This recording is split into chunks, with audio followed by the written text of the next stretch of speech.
10% plan was Lincoln's plan. 10% of the registered voters from a state took the oath of loyalty to the U.S. Lincoln believed that punishing the South would serve no purpose. Amnesty was offered to all white Southerners if they swore the loyalty oath to the Union. The right would be granted to African Americans who were educated or had served in the Union Army. Radical Republicans were Republicans in Congress that thought Lincoln's plan was too mild. They wanted tougher regulations for the South. They were led by Thaddeus Stevens.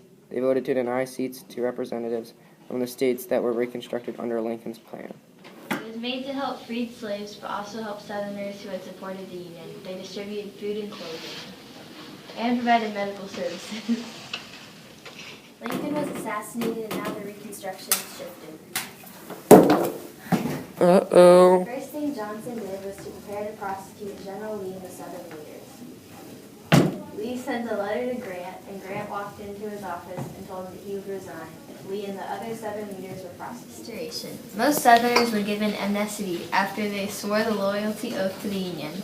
High-ranking Confederate officials and wealthy landowners could only be pardoned by applying personally to the president. Only whites who had sworn the loyalty oath and were pardoned could vote. Each Southern state should decide what to do about freed people.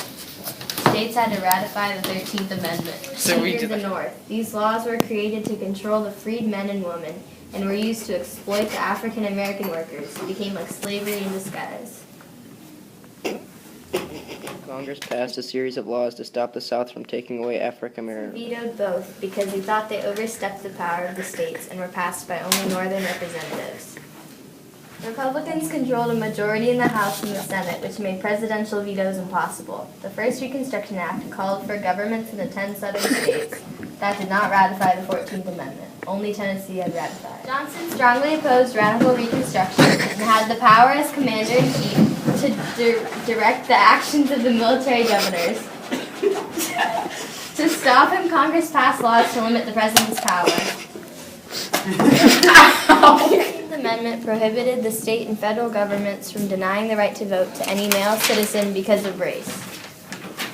Since Reconstruction, some plantation owners told African Americans they couldn't leave. Some refused to rent land to freedmen. Store owners refused credit. Employers refused to give work. The KLUX Klan was male whites against African Americans. They wore white sheets and hoods, launched midnight raids against African Americans.